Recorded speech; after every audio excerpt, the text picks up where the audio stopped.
Next है इसका दूसरा प्रकार जो है, दो प्रकार के वर्ण बताए मैंने, एक स्वर और दूसरा है व्यंजन। व्यंजन इंग्लिश में कहते हैं कॉन्सोनेंट।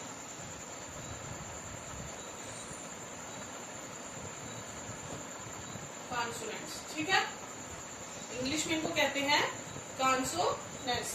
तो क्या होते हैं व्यंजन? कि स्वरों की सहायता के साथ बोले जाने वाली ध्वनियां, मतलब स्वरों की सहायता से बोले जाने वाली ध्वनियां जो हैं वो व्यंजन कहलाती हैं। जब कोई ध्वनि स्वर के साथ, स्वर की सहायता लेकर बोली जाती है तो वो ध्वनि जो है वो व्यंजन कहलाती है। स्वर के साथ मिल जाने पर वो अक्षर बन जाती है।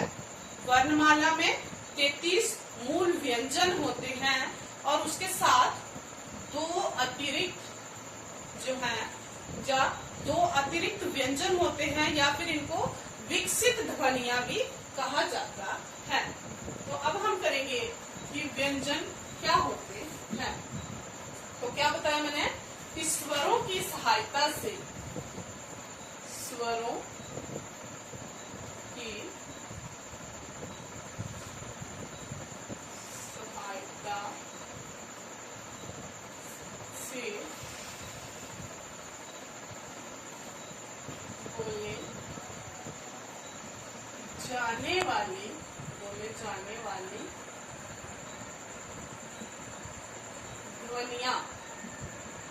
ध्वनियां मैं आपको फिर से बता रही हूँ क्या होती हैं ध्वनियां। ध्वनियां होती हैं आवाजें। बोले जाने वाली ध्वनियां व्यंजन कहलाती हैं। व्यंजन कहलाती है, ठीक है। कि जो ध्वनि स्वरों की सहायता से बोली जाती है।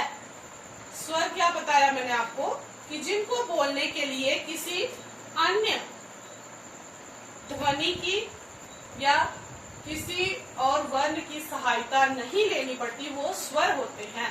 परंतु जो व्यंजन होते हैं उनको बोलने के लिए स्वरों की सहायता लेनी पड़ती है, ठीक है। स्वरों की सहायता लेनी पड़ती है, जो कि संख्या में कितने बताए मैंने आपको? स्वर कितने बताए संख्या में? 11।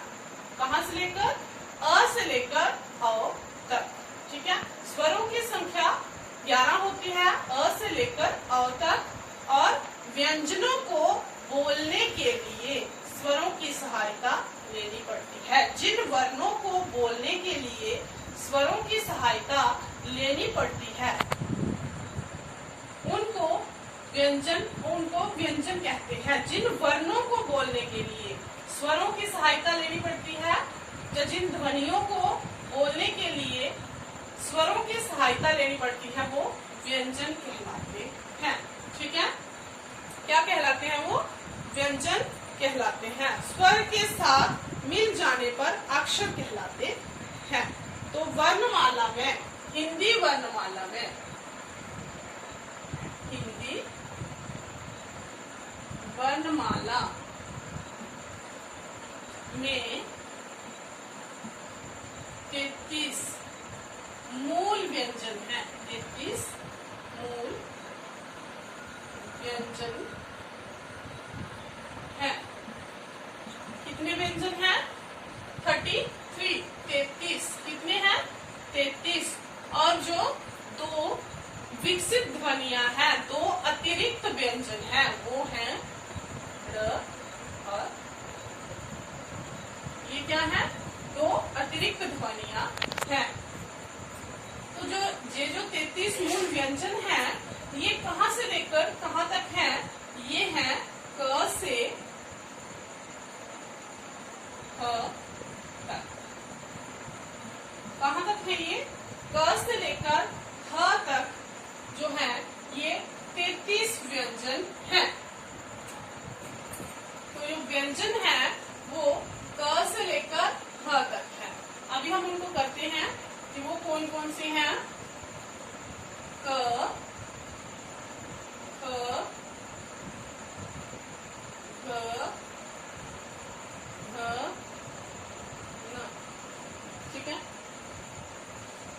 नेक्स्ट है च, श, ज, झ, ञ। नेक्स्ट है ट, ठ, ड, ट, ड, ढ, ण।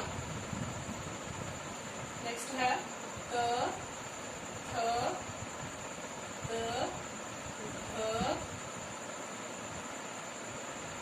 न। प, फ, फ, ब, भ, म। प, फ, ब, भ, म। य, र, ल, ब, श, श, स, ह। ठीक है, तो ये रहे हमारे व्यंजन क से लेकर ख तक। कहां से लेकर? क से लेकर ख तक। ये कुल कितने होंगे? 33 होंगे। कितने होंगे ये? 33 होंगे। अभी इनकी हम काउंटिंग कर लेते हैं कि क्या ये हैं 33 या नहीं।